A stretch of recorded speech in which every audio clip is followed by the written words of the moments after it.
आज हम आपको दिखाने जा रहे हैं कि कैसे पीएम मोदी ने कैलकुलेटर लेकर पूरा हिसाब किताब जोड़कर बीजेपी के उम्मीदवारों की पहली लिस्ट तैयार कर ली है, क्योंकि लक्ष्य 400 पार का है। मोदी बार बार हर रैली में, हर मंच से अब की बार 400 पार की बात कर रहे हैं। और जब बीजेपी की केंद्रीय चुनाव समिति की बैठक हुई तो रात 11 बजे तक से सुबह लगभग 3:30 बजे तक पीएम मोदी ने 100 उम्मीदवारों के नाम फाइनल किए।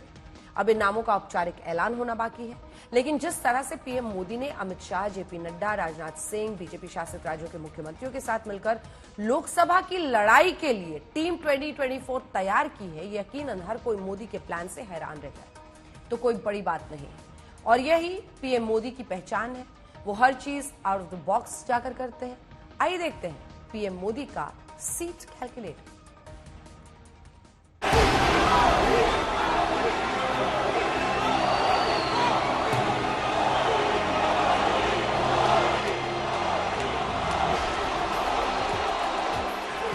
अब की बार 400 पार।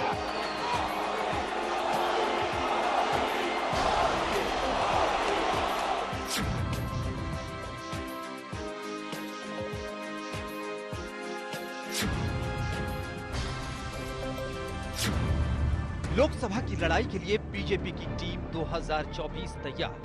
अब की बार एनडीए सरकार 400 पार। मोदी ने 400 पार के टारगेट के लिए पूरी रणनीति तैयार कर ली। नेता विपक्ष में बोलने लगे हैं, संसद में बोलने लगे हैं, 24 में 400 पार। बीजेपी के उम्मीदवारों की लिस्ट फाइनल, बस ऐलान बाकी।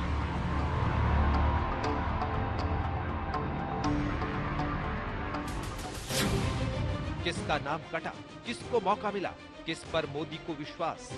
400 पार का विश्वास कर रहा है मोदी का पूरा प्लान, जिसको देखकर विपक्ष रह जाएगा हैरान।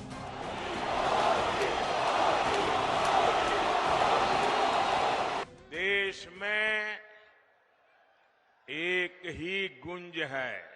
मैं अभी आ रहा था तो वो गुंज यहां पर भी सुनाई देती है, और वो गुंज है अब की बार 400 पार।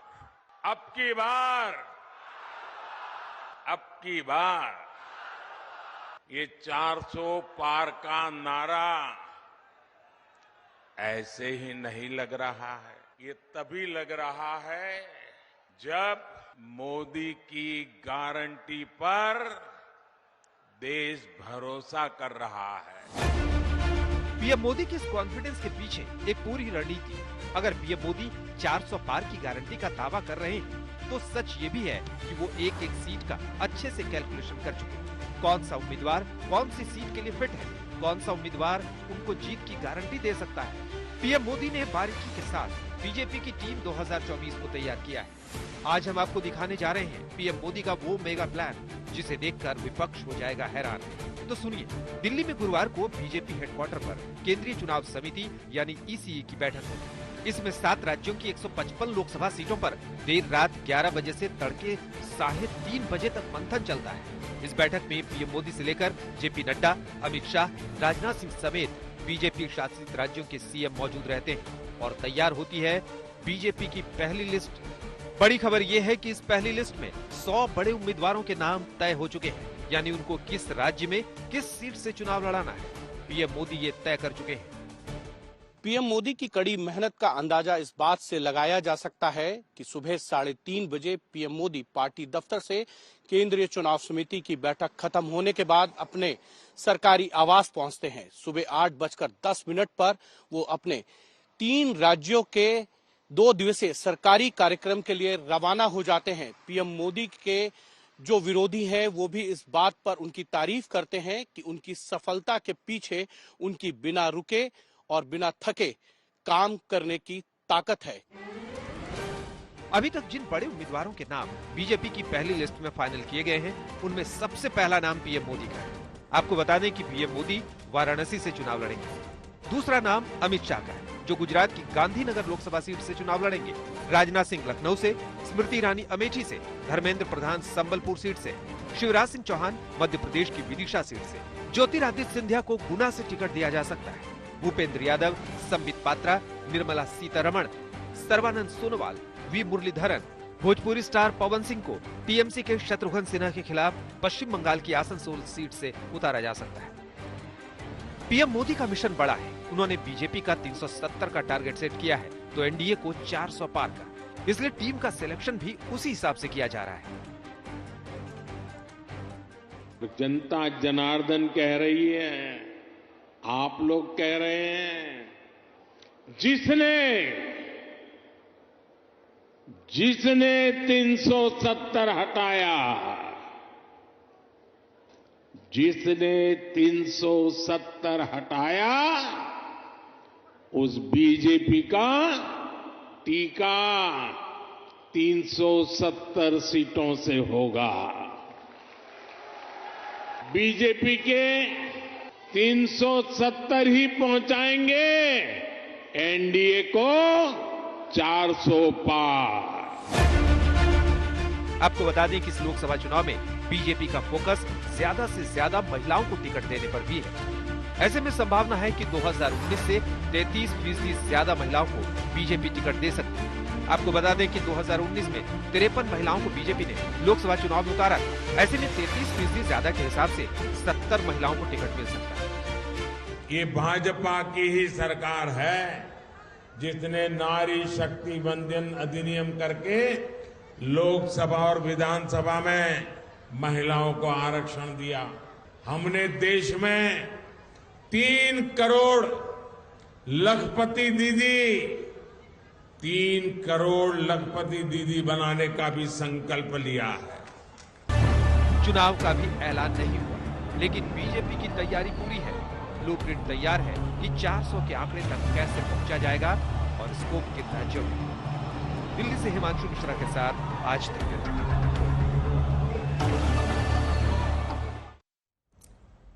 पहले बड़े उम्मीदवारों की सीटों को लेकर बीजेपी की मीटिंग में चर्चा होती है, फिर राज्य दर राज्य एक एक सीट पर बात शुरू होती है। आपको बता दें कि बीजेपी केंद्रीय चुनाव समिति की बैठक में उत्तर प्रदेश, तेलंगाना, पश्चिम बंगाल, छत्तीसगढ़, राजस्थान, मध्य प्रदेश, गोवा, उत्तराखंड, गुजरात, असम, झारखंड, तमिलनाडु, ओडिशा, मणिपुर, दिल्ली, जम्मू कश्मीर, पुडुचेरी और अंडमान और निकोबार की सीटों पर चर्चा की गई। साथ ही साथ सीट शेयरिंग से लेकर किसका टिकट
समिति यानी सीईसी की मीटिंग के लिए अलग अलग राज्यों के सीएम को बुलाते हैं और सारा प्लान समझाते हैं।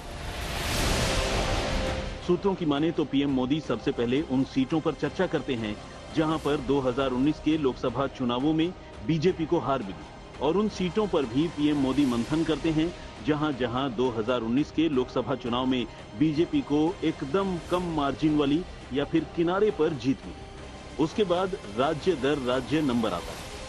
कहा जा रहा है कि सबसे पहले उत्तर प्रदेश को लेकर चर्चा हुई। यूपी से CM Yogi Adityanath, deputy CM Brajesh Pathak, deputy CM Keshav Prasad Maurya और बीजेपी के प्रदेश अध्यक्ष भूपेंद्र चौधरी इस मीटिंग में मौजूद थे, क्योंकि लोकसभा चुनाव में यूपी सबसे अहम है। यूपी के बाद तेलंगाना के बारे में चर्चा होती है। यहाँ 3 मौजूदा सांसदों जी किशन रेड्डी, बंडी संजय कुमार और अरविंद धर्मपुरी को दोबारा टिकट मिल सकता है, और पहली ही लिस्ट में तेलंगाना से 4-5 नामों की घोषणा भी हो सकती है। तेलंगाना के बाद केरल पर भी पीएम मोदी ने बात की। उसके बाद राजस्थान में कैसे 25 की 25 सीटों को फिर से जीतना है, इस पर मंथन होता है।